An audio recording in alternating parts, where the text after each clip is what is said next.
This morning we will discuss another Indian breed, the Mudhol Hound, which is also known as the Caravan Hound. It's an Indian dog breed from the Karnataka region at the town of Mudhol. So Mudhol without the ending on the E, so not a hole, but M-U-D-H-O-L. And this dog is also known as the caravan dog because very often the people that kept them also traveled quite a lot. And as you see now, sometimes with the gypsies they also have their own hunting dogs, especially lurchers, and this could be considered the same, although it looks a lot more like a sighthound, a running dog, like for example a greyhound or a saluki, which also were in the beginning hunting dogs, of course, running dogs so to say.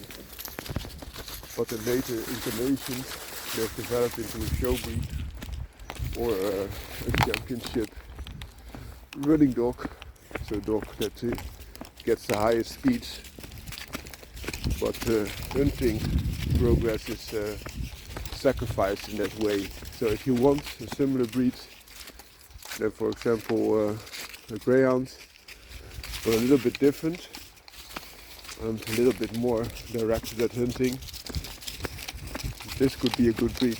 Another benefit of the Mudhol Hound is that it is a breed that next to hunting abilities also is very protective for a sighthound.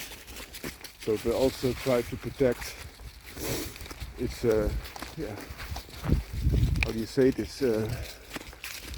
its terrain against those it considers to have ill intent.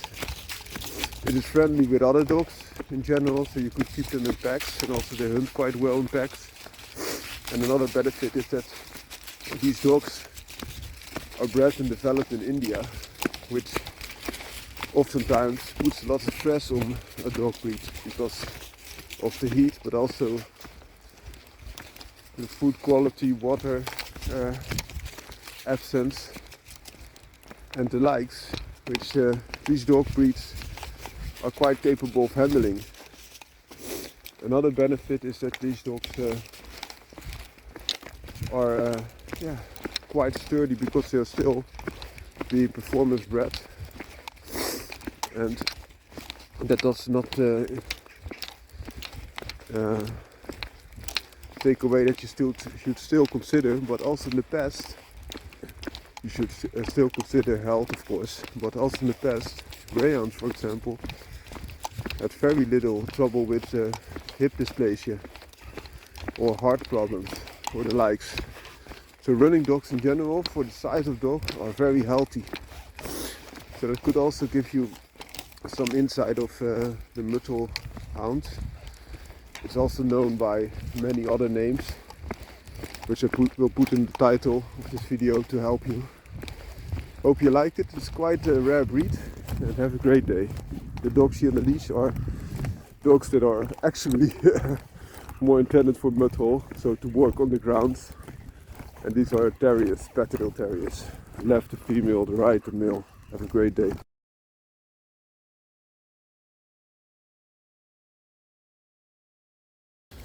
On this beautiful morning we will discuss the Indian Terrier dog, also known as the In dog or Indian Pai dog.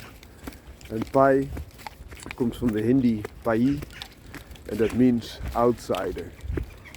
So that's what this type of dogs are. Terrier dogs are the same. So a dog that's close to human settlement but not in it, as part of a member of it.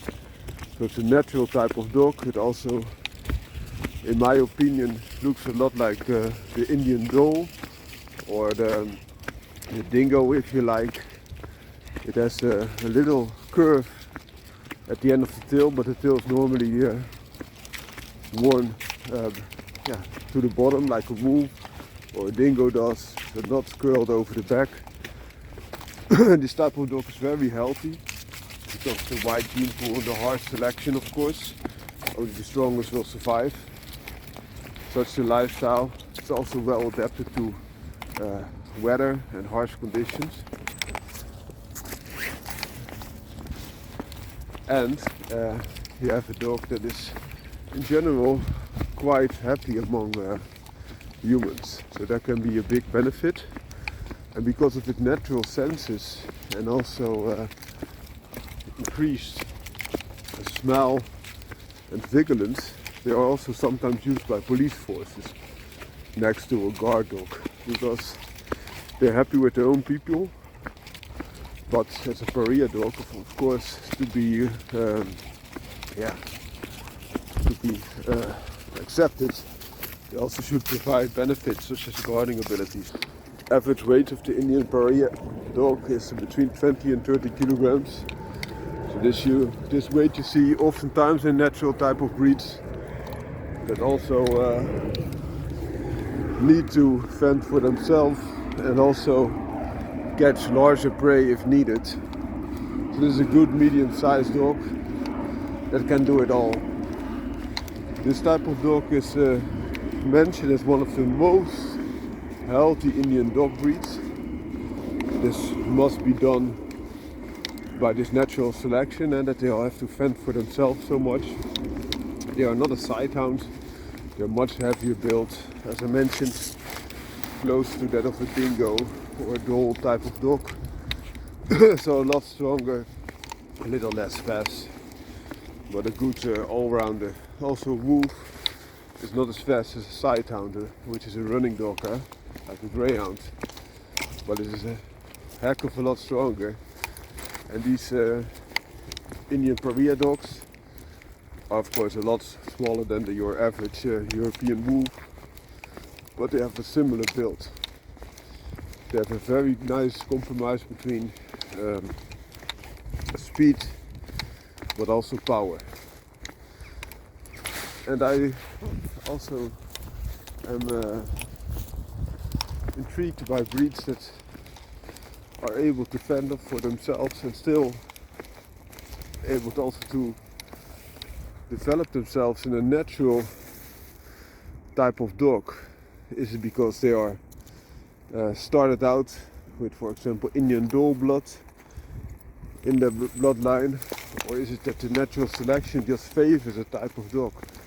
Because if you have your average type of household dogs and you will let them roam free and interbreed with all these different breeds, oftentimes a specific subset of dog will occur. It's the same with the dingo. It was once a dog from settlers, and it then also got infused with some wild dogs. I'm pretty sure of it. But they have this similar build. All of them have that. Also erect ears that they can hear very nice. It's a very fascinating story that also that man that uses wolves to create dog breeds, also the other way around, dog breeds can recreate themselves in a more natural state. And very often they don't get that wolf type of color. It's a funny thing, but very often it will amend to a more reddish type of color. Perhaps someone knows more about it. I'm happy to hear from you. The dogs here on the leash are Patterdale Terriers, bred to work underground, or quarry, especially predators such as foxes and badgers, but sometimes also used above ground against raccoons or hawks even. Have a great day.